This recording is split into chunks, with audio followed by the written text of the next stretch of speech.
नमस्कार साथियों, इस वीडियो में हम लोग जो है बीएससीसी की तैयारी कर रहे हैं। तो इसमें हम लोग देखेंगे रिलीजियस मूवमेंट, यानी कि जनरल स्टडीज़ में आपके धार्मिक आंदोलन से जितने सारे भी क्वेश्चन आने की संभावना है वो सारे कुछ इसमें कवर कर लिया जाएगा। प्यारे साथियों, 10 MCQ क्वेश्चन है, लेकिन उस क्वेश्चन का ऑप्शन या फिर उस क्वेश्चन से इर्द गिर्द जितनी सारी भी जानकारियाँ होगी धार्मिक आंदोलन से रिलेटेड, सब कुछ इस वीडियो में मिलने वाला है। तो वीडियो को पूरा देखिएगा। सबसे पहला क्वेश्चन आपकी स्क्रीन पे है, वे वैष्णव जो दूसरे के दर्द को समझते हैं, ये जो पंक्ति है किस संत ने कहा था, ठीक है, या फिर संबंधित है। ऑप्शन है आपके सामने, फर्स्ट है चोखा मेला, सेकेंड है ज्ञानेश्वर, थर्ड है नरसिंह मेहता, फोर्थ है कोई नहीं। इसका राइट आंसर क्या होगा? इसका राइट आंसर होगा नरसिंह मेहता। नरसिंह मेहता से ही संबंधित है। क्या संबंधित है? तो वे वैष्णव जो दूसरे को दर्द को नहीं समझते हैं, ये नरसिंह मेहता संत से ही उद्धरण है, ठीक है। तो चलिए अब इसके बारे में जानकारी जान लेते हैं कि नरसिंह मेहता कौन थे। तो गुजरात के 15वीं शताब्दी के कवि संत थे। अपनी भक्ति रचनाओं और गुजराती साहित्य में योगदान देने के लिए जाने जाते हैं। अब देखिए, उद्धरण क्या है? वे वैष्णव जो दूसरे को दर्द को समझते हैं। अक्सर नरसिंह मेहता को ही इसके लिए जिम्मेदार ठहराया जाता है, वही इस बातों को कहे थे। अब देखिए, वैष्णव बाद में हिंदू धर्म की एक प्रमुख शाखा है। वैष्णव जो होते हैं भगवान विष्णु या भगवान श्री कृष्ण और उनके अवतारों में से एक भक्त हुआ, ठीक है। हिंदू धर्म में वैष्णववाद जो होता है विष्णु भगवान को मानने वाला, उनके अवतारों को पूजा करने वाले होते हैं।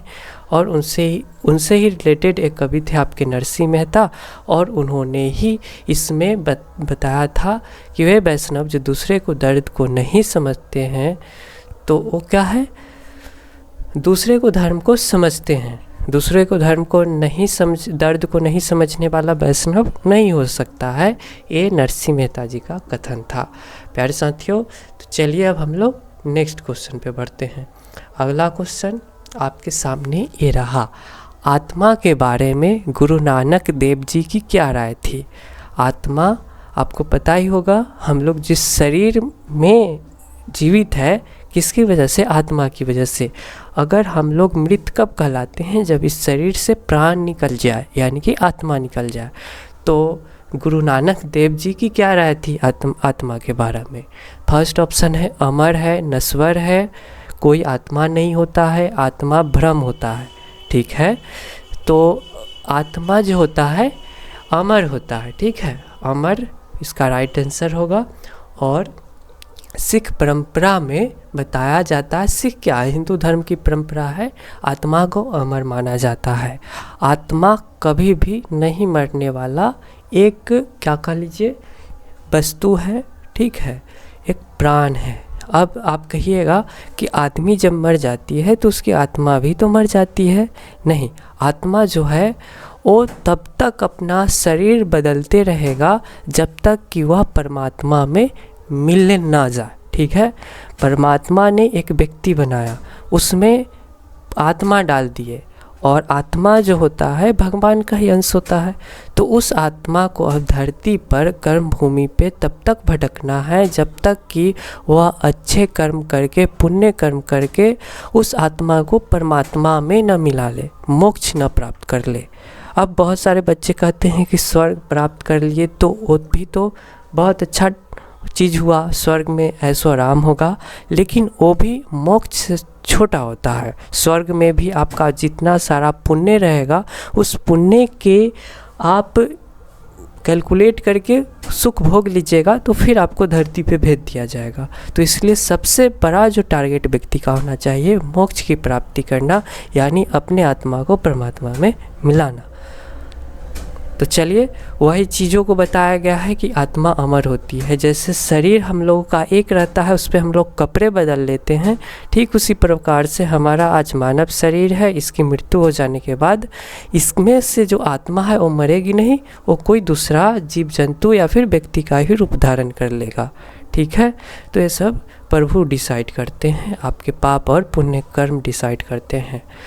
प्यारे साथियों, यही चीज़ यहाँ पे दिया गया है। और जो मैंने आपको बताया कि जीव मुक्ता क्या होता है, वो ऐसा मतलब प्रोसेस जिसमें जन्म और मृत्यु के चक्र से मुक्त प्राप्त करना जीव मुक्ता कहलाता है। और उसे आप तभी प्राप्त कर सकते हैं जब आप सत्य की राह को अपनाते हुए अपने आत्मा को परमात्मा में मिला लेते हैं। और गुरु नानक देव जी जो थे वो आत्मा को शाश्वत बताया है, यानी कि कभी भी न मिटने वाला, कभी भी न मरने वाला।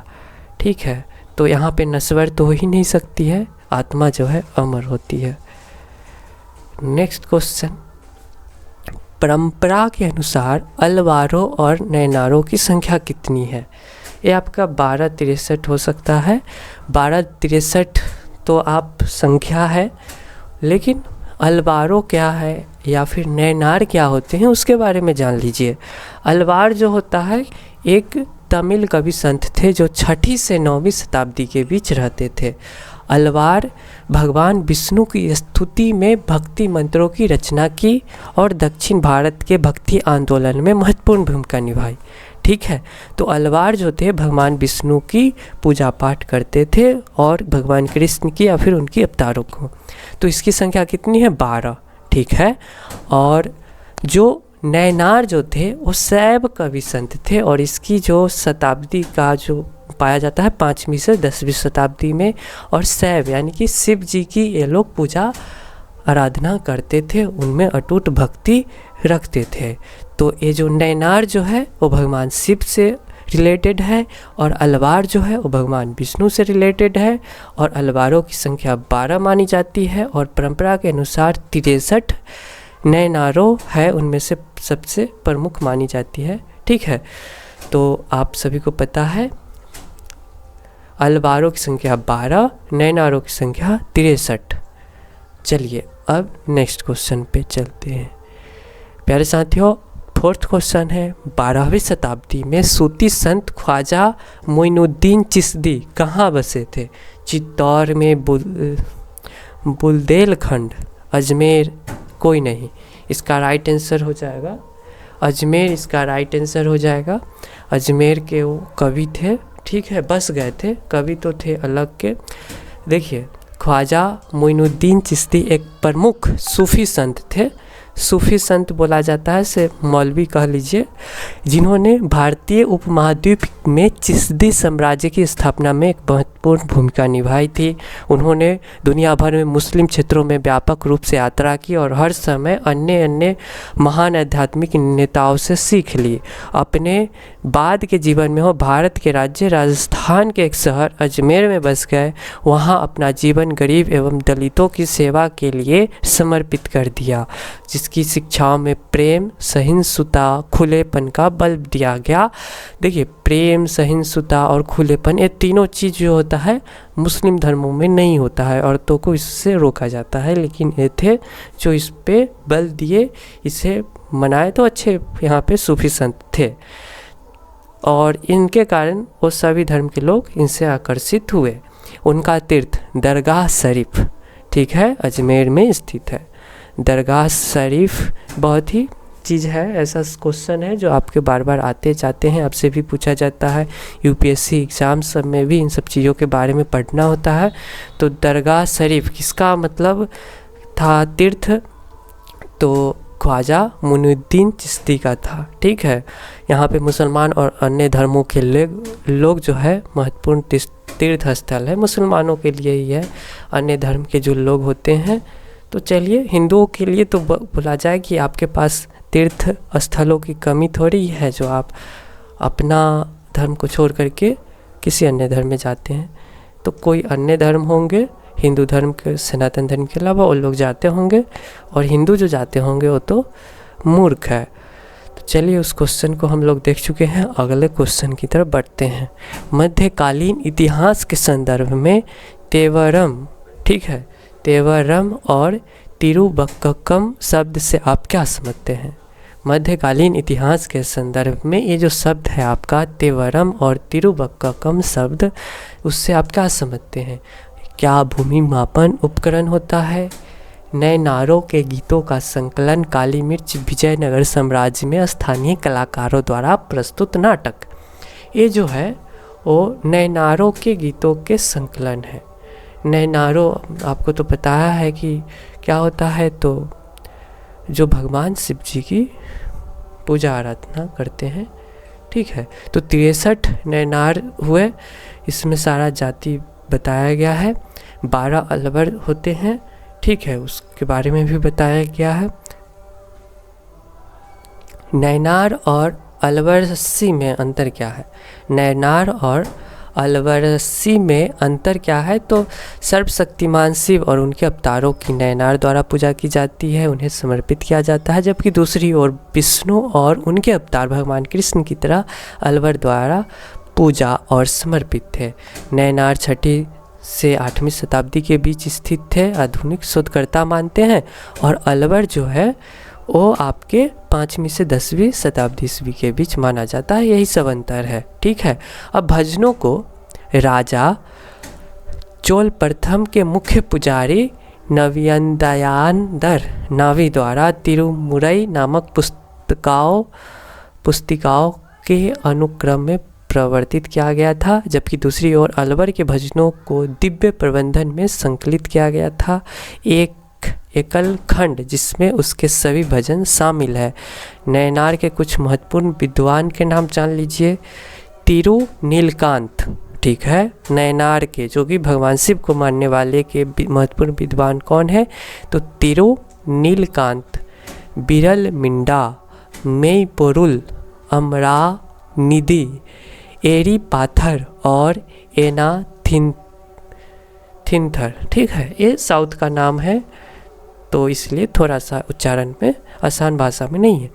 अब देखिए, अलवर जो भगवान विष्णु को मानने वाले हैं, उनकी संख्या 12 थे। तो आप देख सकते हैं प्रमुख जो थे अलवर 12 होते हैं।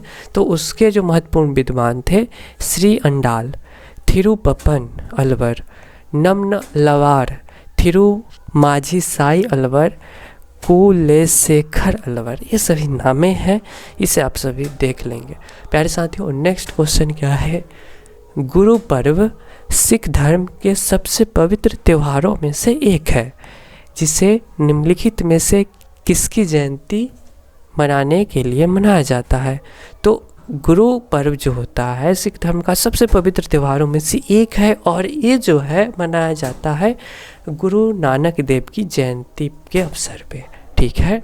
आप देख सकते हैं गुरु नानक देव जी थे उस सिख धर्म के सबसे पहले गुरु थे। हिंदू और मुस्लिम मूल के एक एकेश्वरवादी विश्वास गुरु नानक एक भारतीय आध्यात्मिक शिक्षक थे, जिनका जन्म लाहौर के करीब रायभोईदी तलवंदी, जो कि अब उसका नाम है ननकाना साहिब, पाकिस्तान में हुआ था, ठीक है। तो सिख के जो प्रथम गुरु थे गुरु नानक देव जी, उनके बारे में जान लीजिए। आपने ये तो जान लिया कि गुरु पर्व इनके ही नाम पे मनाया जाता है, इनके जयंती पे ही मनाया जाता है। अब इनके बारे में जान लीजिए। इनका जन्म कहाँ हुआ था? पाकिस्तान में, लाहौर में हुआ था, और मृत्यु जो हुई थी वो हुआ था 1539 में, करतारपुर में इनकी मृत्यु हो गई थी। उनकी शिक्षाएं जो थी भक्ति गीतों से सन्निहित थी, जिसमें से अभी भी अस्तित्व में है। उन्होंने क्या बताया था? पुनर्जन्म से बचने के लिए पवित्र नाम पर ध्यान देने की आवश्यकताओं पर बल दिया। मतलब कि भगवान की आराधना कीजिए तो आप पुनर्जन्म से मुक्त हो जाइएगा। उनका मेन उद्देश्य यही था। वह समकालीन सिखों के दिलों में उनके संस्थापक और पंजाबी भक्ति गीतों के पूर्ण उस्ताद दोनों के रूप में एक विशेष स्थान रखते थे। आखिरकार उन्हें करतारपुर में पंजाबी बस्ती में अपना घर बना लिया, जहां उनकी अनुयायियों ने की एक बड़ी संख्या थी।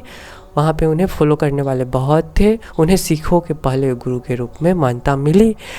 उनके जीवन के वृत्तांत जो उनकी मृत्यु के बाद सुनाए गए, उनमें जन्म साखी के रूप में जाने वाला संग्रह में संकलित किया गया था।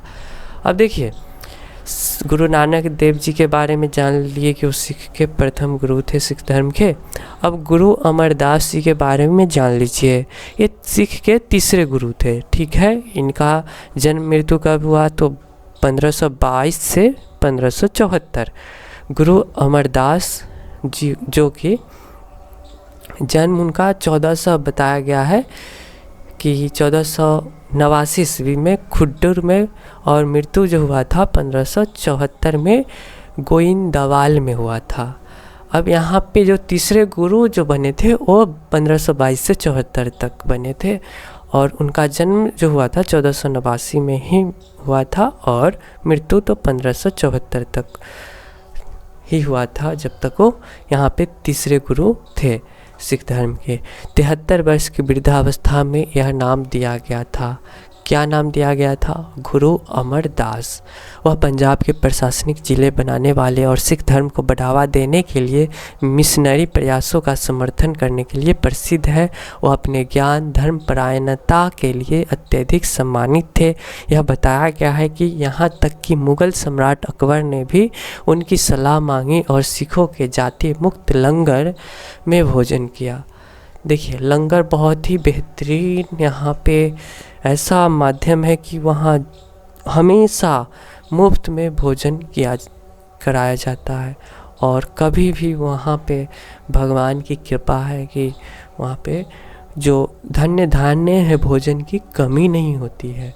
तो लंगर की एक बहुत बड़ी विशेषता है जो कि सिख धर्मों से ही चला आ रहा है, उससे ही संबंधित है।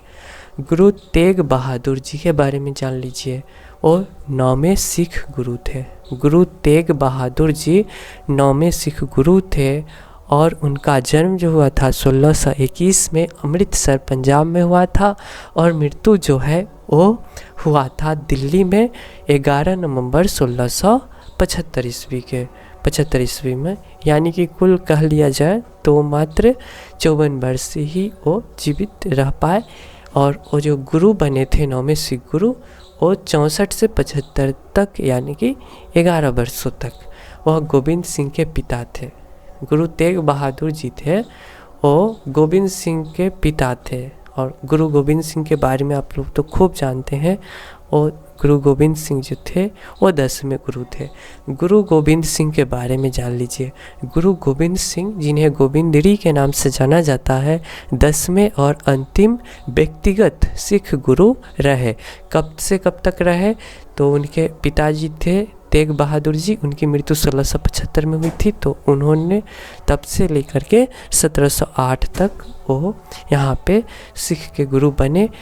और गुरु गोविंद सिंह जी ही थे वो खालसा यानी कि पंजाबी शुद्ध सिखों के सैन्य पंथ खालसा की स्थापना के लिए सबसे ज़्यादा याद किया जाता है। ठीक है, अब देखिए, इसी खालसा के नाम पे आज कुछ आतंकवादी जो कनाडा में अपने लिए एक अलग देश की मांग कर रहे हैं, और उस देश का नाम बोलते हैं कि हमें खालिस्तानी दीजिए। तो देखिए, गुरु गोविंद सिंह जी थे, वो देश के लिए अताताइयों से, औरंगजेब से लड़ मरे, अपना सब कुछ बलिदान कर दिए एक देश बनाने के लिए। ये ठीक है, लेकिन आज उनका ही लोगो लेकर के इनका सम्मान है, लेकिन इनके नाम पर खालिस्तान की मांग कुछ आतंकवादी कर रहे हैं, वो बहुत ही गलत है। हाँ, कुछ उन्हें मिलना चाहिए फैसिलिटी, ठीक है। जो भी खालसा के लोग हैं, सिख है, उन लोगों को कुछ छूट मिलना चाहिए, क्योंकि वो लोग हमारे आज़ादी के में बहुत बड़ा भागीदार थे। उन्होंने बहुत लड़ाइयाँ लड़ी थी, और उस अनुसार से उन्हें उतना सम्मान नहीं दिया जाता जितना किसी अन्य धर्म के लोगों को, अल्पसंख्यक को सरकारें तरह तरह के लाते रहती हैं, कानून लाते रहती है। तो इन्हें कुछ मिलना चाहिए, लेकिन देश की मांग करना बिल्कुल गलत है। अब देखिए, इनका जन्म जो हुआ था पटना में हुआ था, ठीक है, 1666 ईस्वी में। तो प्रकाश पर्व मनाया जाता है पटना में ही, गांधी मैदान बहुत ही बेहतरीन तरीके से सजाया जाता है। तो इसलिए गुरु गोविंद सिंह जी थे वो बिहारी ही थे। 9वें गुरु तेज बहादुर जी के वंशज थे, उनके पुत्र थे, ठीक है। उनका मृत्यु जो हुआ था मुग़ल बादशाह औरंगज़ेब के हाथों के रूप में हुआ था। बहुत लड़ाई लड़े थे, बहुत ही अच्छा। गुरु गोविंद सिंह के बारे में एक फ़िल्म है, उन पर सीरियल बना हुआ है, आप सभी देख लीजिएगा तो संघर्ष और बलिदान के बारे में पता चलेगा। नेक्स्ट क्वेश्चन 7वां नंबर, सभी भक्ति संतों के लिए एक सामान्य विशेषता क्या थी? जैसे स्टूडेंट है, उसका सामान्य कार्य क्या होता है? पढ़ाई करना। तो जो भक्ति संत होते हैं उनकी सामान्य विशेषता क्या थी? तो अपने अनुयायियों द्वारा समझे जाने वाली भाषा में अपने छंदों की रचना करने के लिए एक सामान्य विशेषता भक्ति संतों की एक विशेषता है, ठीक है। यहाँ पे देख लीजिए, ये तो आपने जान लिया कि भक्ति संतों की विशेषता क्या है। अब आपको ये जानना है कि भक्ति आंदोलन क्या हुआ, क्या था, कैसे हुआ, कब कब हुआ, ठीक है। तो भक्ति आंदोलन जो है उसकी मुख्य विशेषताओं में से एक स्थानीय या क्षेत्रीय भाषाओं के माध्यम से संतों का प्रचार करना और धार्मिक संदेश फैलाने के लिए एक स्थान से दूसरे स्थान पर यात्रा करना, ये भक्ति आंदोलन का कार्य है। भक्ति आंदोलन इस सिद्धांत पर आधारित था कि ईश्वर और मनुष्य के बीच संबंध प्रेम और पूजा के माध्यम से है, न कि किसी अनुष्ठान या धार्मिक समारोह के प्रदर्शन के माध्यम से। तो ये एक तरीके से हिंदू धर्म पर निशाना साधा गया है, बट कोई बात नहीं है, सभी का अपना अपना मानना है। हम लोग पूजा अनुष्ठान करते हैं और उससे भी मंदिर में जाते हैं, भगवान की आराधना करते हैं, हमें आनंद मिलता है, हमें शांति मिलती है। लेकिन यहाँ पे पूजा अनुष्ठान को ये लोग दिखावा मानते हैं और उनका जो कहना है भक्ति का जो भगवान और ईश्वर के बीच में जो संबंध है वो प्रेम से और पूजा के माध्यम से है, अनुष्ठान या धार्मिक समारोह के प्रदर्शन से नहीं। प्रदर्शन से नहीं है तो बिल्कुल सही बात है। हिंदू धर्म के कुछ ऐसे पाखंडी तो होते हैं जो दिखावा करते हैं, तो ऐसे इसलिए सही बात है। 10वीं शताब्दी में इनका पतन हुआ, लेकिन कई आचरणों द्वारा एक दार्शनिक और वैचारिक आंदोलन के रूप में इसे फिर से पुनर्जीवित किया गया। भक्ति आंदोलन न तो ब्राह्मणों और ऊंची जातियों के खिलाफ विद्रोह था, न कि संस्कृति भाषा के खिलाफ विद्रोह, क्योंकि भक्ति आंदोलन के कई प्रमुख विचारक और शुरुआती समर्थक ब्राह्मण और ऊंची जातियों से थे, और क्योंकि शुरुआती और बाद में भक्ति कविता और साहित्य संस्कृत भाषा में भी थी। कई महिलाएं और निचली जाति के लोग इस आंदोलन में शामिल हुए और बिना किसी हिचकिचाहट के खुद को अभिव्यक्त किया। यानी कि भक्ति आंदोलन बेहतरीन तरीके से था, सारे लोगों को जात धर्म से नहीं देखा जाता, इसमें सभी आ सकते थे। मोक्ष की खोज में जब अब संस्कृत मंत्रों और कर्म कांडों की आवश्यकता नहीं थी, बल्कि इसमें श्रम और गरिमा शामिल थी। कई भक्ति संत वासवन्ना और उसके साथ ही लामा प्रभु और अक महादेव जैसे सभी प्रकार के अनुष्ठान और मूर्ति पूजा के खिलाफ थे। चलिए अगला क्वेश्चन देख लीजिए। महाराष्ट्र में भक्ति आंदोलन का प्रणेता किसे माना जाता है? महाराष्ट्र में भक्ति आंदोलन का प्रणेता किसे माना जाता है? ज्ञानेश्वर, एकनाथ, तुकाराम, रामदास। ज्ञानेश्वर इसका राइट आंसर होगा। संत ज्ञानेश्वर को ज्ञानेश्वर के नाम से भी जाना जाता है। उन्हें महाराष्ट्र में भक्ति आंदोलन का स्रोत माना जाता है। और संत ज्ञानदेव क्या है? तो कवि संतों ने प्रेरणा के लिए उनकी ओर देखा। महाराष्ट्र के बाद सभी कवि संतों ने प्रेरणा के लिए उनकी तरफ देखा। ज्ञानेश्वर ने पहली बार गीता को मराठी में समझाया। ठीक है, गीता संस्कृत में है, उसे हम लोग हिंदी में ही न पढ़ते हैं, या फिर हम लोग संस्कृत का उच्चारण तो करते हैं, लेकिन उसका जो भावार्थ होता है, उसका अर्थ होता है, हम लोग हिंदी भी लिखा हुआ रहता है, ट्रांसलेट किया हुआ रहता है, गीता प्रेस का हम लोग पढ़ते हैं। तो जो ज्ञानेश्वर जी थे, संत ज्ञानदेव थे, उन्होंने गीता को ही पहली बार मराठी में ट्रांसलेट करके लिख करके लोगों को सुनाया, अपने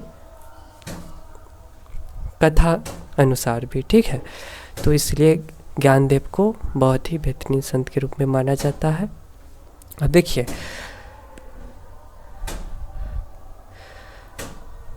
मराठी लोग संस्कृत नहीं जानते थे, ठीक है, इसलिए ज्ञानदेव जी ऐसा किए थे। उन्होंने भगवत गीता पर अपना भाष्य भावार्थ दीपिका लिखी, जिसे ज्ञानेश्वरी के रूप में जाना जाता है, ठीक है। ज्ञानेश्वरी क्या है? तो जो आपके ज्ञानदेव जी थे, उन्होंने भगवत गीता पर अपना भाष्य भावार्थ दीपिका लिखी है, जिसे ही ज्ञानेश्वरी के रूप में जाना जाता है। यह भाष्य महाराष्ट्र के अध्यात्मवाद और भक्तिवाद का उद्गम स्थल है। ज्ञानेश्वरी के अलावा ज्ञानेश्वर के अन्य कार्यों में अनुभवामित्र, चांगदेव, पष्टष्टि और 1000 से अधिक छंद शामिल है, जिसे अभंग कहा जाता है। उन्होंने 1297 ईस्वी में 21 वर्ष की आयु में आलंदी में समाधि प्रवेश किए थे। तो संत ज्ञानेश्वर जी बहुत ही बेहतरीन संत थे। गीता का प्रचार प्रसार उन्होंने मराठी लोगों में किया और मात्र 21 वर्ष की आयु में ही उन्होंने आलंदी में समाधि में प्रवेश कर लिए थे, समाधि में चले गए थे। रामदास जी के बारे में जान लीजिए, ठीक है। अभी हम लोग ज्ञानेश्वर यानी कि संत ज्ञानदेव के बारे में जाने थे, और संत ज्ञानदेव जी ही है जो महाराष्ट्र में भक्ति आंदोलन के प्रणेता है, ठीक है। अब रामदास जी हैं, वो विश्व के महानतम संतों में से एक है, रामदास संत जी, ठीक है। वह शिव जी के प्रेरक थे, शिवाजी के प्रेरक थे, ठीक है, रामदास जी। रामदास संत तुकाराम के समकालीन थे, और तुकाराम जी के बारे में भी चलते हैं, पढ़ते हैं यहाँ पे। उससे पहले देख लीजिए, रामदास जी थे, वह हनुमान और भगवान राम के बहुत बड़े भक्त थे, इसलिए उन्हें रामदास के नाम से भी जाना जाता था। एकनाथ जी के बारे में जान लीजिए। एकनाथ एक भारतीय हिंदू संत, दार्शनिक और कवि थे। वह हिंदू देवी देवता विट्ठल के भक्त थे, ठीक है। विट्ठल जो कि भगवान कृष्ण जी के बहुत बड़े भक्त थे, एकनाथ जी भगवान विट्ठल के भक्त थे। और भगवान विट्ठल को ही मतलब बोला जाता है कृष्ण जी, ठीक है। वारकरी आंदोलन के प्रमुख व्यक्ति थे एकनाथ जी थे। वारकरी आंदोलन के एक प्रमुख व्यक्ति थे। एकनाथ को अक्सर प्रमुख मराठी संत ज्ञानेश्वर और नामदेव के आध्यात्मिक उत्तराधिकारी के रूप में देखा जाता है। उनके कार्यों में अभंगस, ओवेस और भरुद के नाम से धार्मिक गीत शामिल है। तुकाराम जी के बारे में जान लीजिए। संत तुकाराम भारत के 17वीं सदी के मराठी कवि थे, जिनका संबंध महाराष्ट्र के भक्ति आंदोलन से था। तुकाराम विट्ठल भगवान कृष्ण का एक रूप है के भक्त थे। तुकाराम विट्ठल के भक्त थे, भगवान कृष्ण के भक्त थे, ठीक है। वे वारकरी समुदाय द्वारा विशेष रूप में पूजनीय है। उन्होंने 4600 से अधिक अभंग यानी कि धार्मिक कविताएं लिखी है। नेक्स्ट क्वेश्चन पे चलते हैं। ये रहा आपका 9वां क्वेश्चन। आलवार डैश थे। तमिल कवि संत थे, धार्मिक चित्रकार थे, भजन गायक थे, महाराष्ट्रीय पुजारी थे। तमिल कवि संत थे आलवार, ठीक है। आलवार दक्षिण भारत के तमिल कवि संत थे, जिन्होंने लालसा, परमानंद और सेवा के अपने गीतों में हिंदू संरक्षण देवता विष्णु की भक्ति की वकालत की, ठीक है। वे वैष्णववाद में पूजनीय थे, जो विष्णु को परम वास्तविकता के रूप में मानते थे।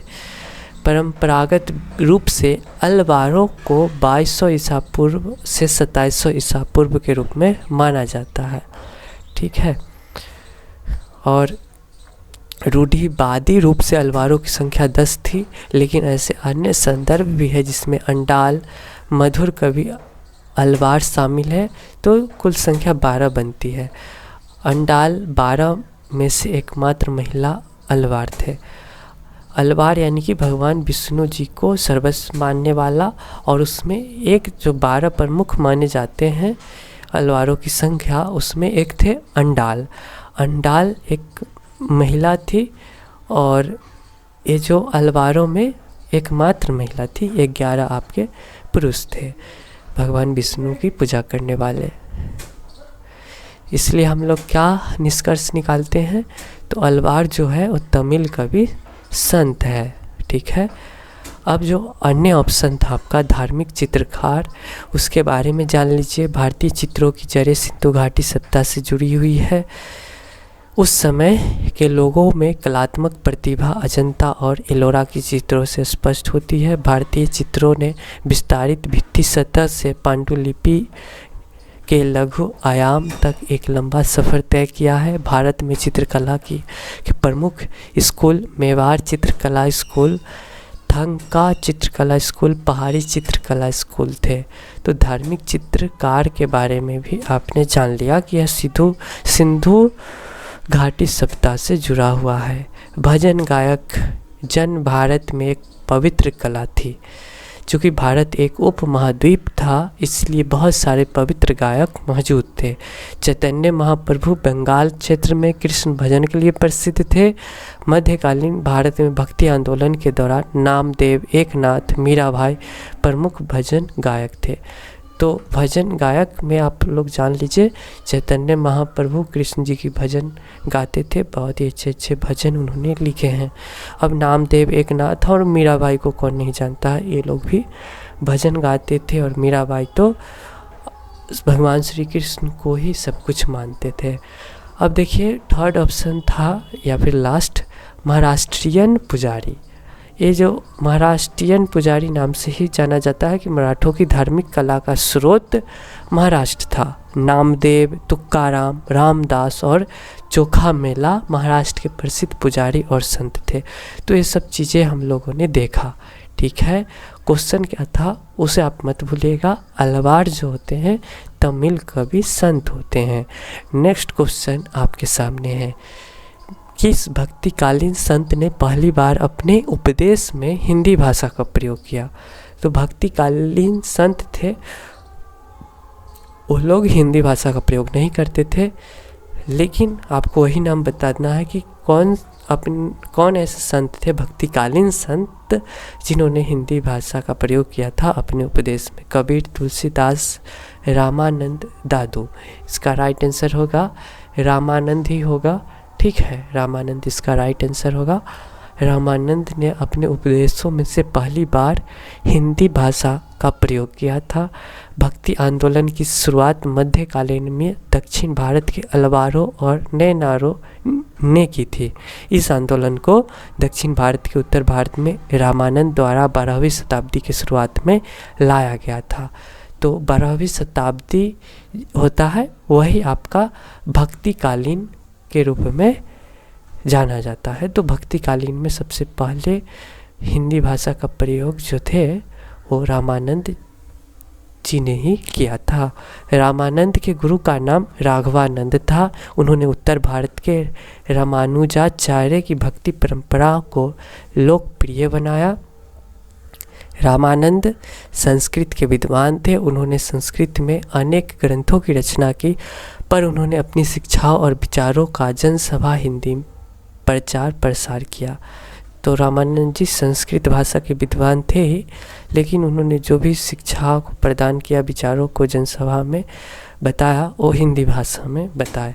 स्वामी रामानंद ने सभी के लिए ईश्वर भक्ति का मार्ग खोलने का नारा दिया कि कोई भी व्यक्ति जिस भी जाति, धर्म, संप्रदाय का हो, नास्तिक नहीं होना चाहिए, उसे ईश्वर में विश्वास करना ही चाहिए, क्योंकि ईश्वर ने ही तो हमें जल, वायु, अग्नि, पवन सब कुछ दिया है, रहने के लिए धरती दिए हैं और दिन रात करने के लिए सूर्य भगवान उगते हैं। तो ये सब प्रकृति ही नहीं तो दिया, ईश्वर नहीं न दिया, तो इसलिए नास्तिक नहीं होना चाहिए।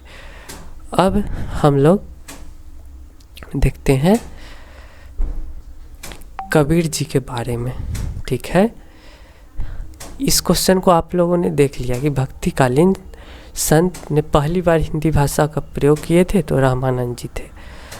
अब हम लोग देखेंगे कबीर जी के बारे में। संत कबीर दास का जन्म उत्तर प्रदेश के वाराणसी शहर में हुआ था। वह 15वीं सदी के रहस्यवादी कवि, संत और समाज सुधारक थे। बीजक कबीर की प्रमुख प्रमाणिक कृतियों में से एक मानी जाती है, तो आप इस नाम को याद कर लीजिएगा। बीजक जो है कबीर जी के प्रमुख सबसे बेस्ट प्रमाणिक कृतियों में से एक है। यह कृत कबीर पंथ की पवित्र कबीर पंथ का पवित्र ग्रंथ मानी जाती है। तुलसीदास के बारे में आप सभी को पता ही होगा। गोस्वामी तुलसीदास जी ने ही रामचरितमानस लिखा है। राम भक्ति शाखा के कवि थे। उनका जन्म उत्तर प्रदेश वर्तमान बांदा जिला के राजापुर नामक गांव में था। उनके पिता का नाम आत्माराम दुबे और माता का नाम हुलसी था। उनका विवाह रत्नावली से हुआ था। तुलसीदास एक कवि, भक्त और समाज सुधारक थे। श्री राम को समर्पित श्री रामचरितमानस ग्रंथ पूरे उत्तर भारत में बड़ी श्रद्धा से पढ़ा जाता है। ठीक है, यूपी के लोग पढ़ते ही हैं, बिहार के लोग भी पढ़ते हैं, तो और सभी लोगों को पढ़ना चाहिए। श्री रामचरितमानस अवधी भाषा में लिखा गया है और उसे पढ़ना नहीं, गाया जाता है। उसे आप पढ़िएगा राग बिठा के तो एक गाने की तरह होगा।